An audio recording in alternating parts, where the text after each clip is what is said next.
Good morning, grade sixes. Good morning, ma'am. How are you this beautiful spring morning? We are fine, thank you. And how are you, ma'am? I'm also good. Thank you, grade sixes. Are you guys finally happy? Spring is finally here. Yes. It's always sunny outside. So for today, grade sixes, we're going to talk about something that we all been through at some point or will go through, and that is peer pressure. Any of you even know what peer pressure is? Ever heard of it? No. Okay, some of you seem to have an idea, and for the rest of the class, peer pressure.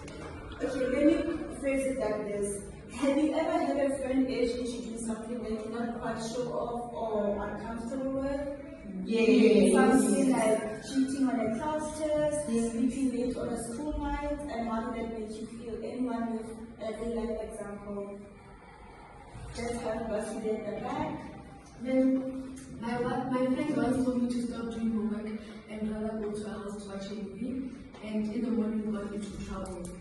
Thank you, Basi, and how did that make you feel? I felt disappointed in myself because the teacher told our parents about the inclusion of work.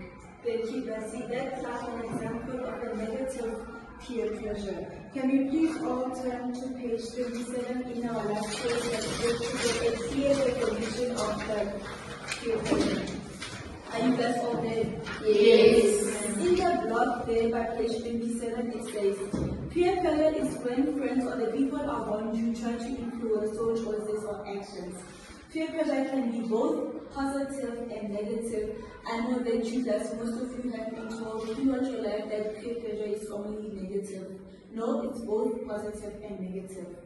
Sometimes friends might encourage us to do something good like studying or working together, and that is an example of a positive peer pressure. And other times, they may push us to do something that we're not comfortable with, and that is an example of a negative peer pressure. Can you please explore what peer pressure is, how it affects us, and ways we can respond to it? At the bottom of page 27, we have an activity there. They give us scenarios, 3 types of scenarios, both containing positive and negative peer pressure. Can we please have a reader for the first scenario? Galavo, thank you. Skipping school. Friends convince someone to skip a class or school to hang out elsewhere. Thank you, Galavo. Can anyone please tell me if that's a positive or negative type of peer pressure? Homojo? It's a negative peer pressure Why do you say that? because it is wrong to skip school and you could get in trouble. That is correct. For the second scenario in the second level, can anyone please someone put me generally in the front?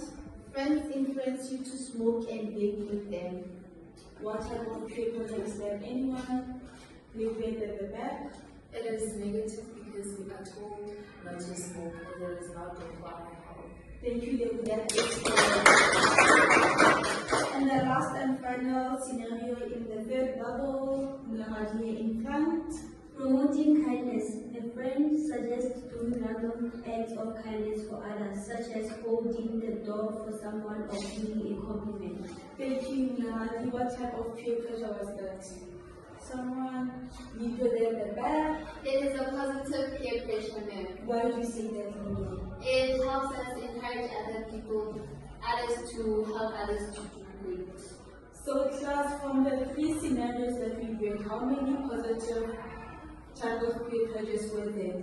Wow. And how many negative? 2. So we are going to give examples on how to react to the negative peer pressures appropriately, that is. Can I have Elena react to the situation that Galabo had in the first scenario? You, Andy? Say no to skipping class and tell the teacher. That is correct. Thank you. That is an appropriate way to react to a negative peer pressure. Can we please have Elena react to the scenario that was read by Vigimelo? Wait here in front. Say no to smoking and tell someone you trust, for example, the teacher. Thank you, Vigimelo.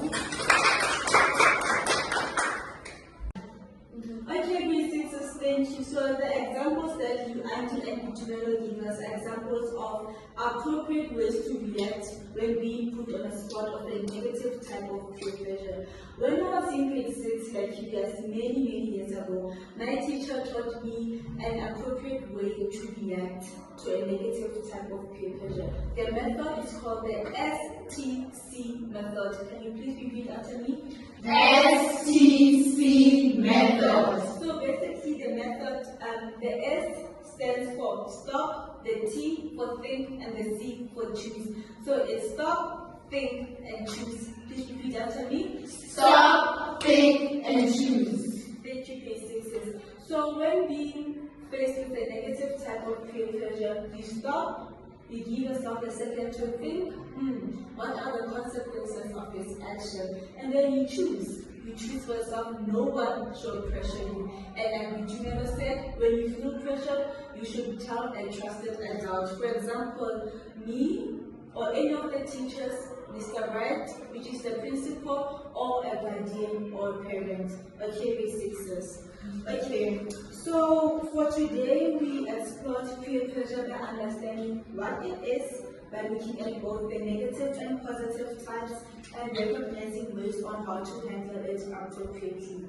Can someone please give me the difference between a negative and a positive type of peer pressure, just to test the learner knowledge so far? Can we please have Virginia take that? A positive peer pressure is when someone influences you to do something that is good for you. And a negative peer pressure is when someone makes you do something that is not good for you. Thank you, Virginia. That is correct. The aim of today's lesson was for you to grasp the meaning of peer pressure, distinguishing between the two influences, because like I said, we don't only have negative type of peer pressure, we have both positive and negative. And we also explored ways on how to respond to it appropriately. Can you please turn to page 28 in your life skills textbook? Page 28 shows an activity 3 for peer pressure. It's called the refusal skills role play. You are going to have that activity for homework. So basically what you're going to do is take the scenarios, go home or with friends or family, practice them and find out or figure out appropriate ways on how to react to them. Okay, write them down and then we're going to come and perform them tomorrow in class. Do you understand the instructions, grade sixes? Yes, ma'am. Okay, time is not done on our hands, so can you please start picking? Class will be over in 3 minutes time. Thank you, grade sixes.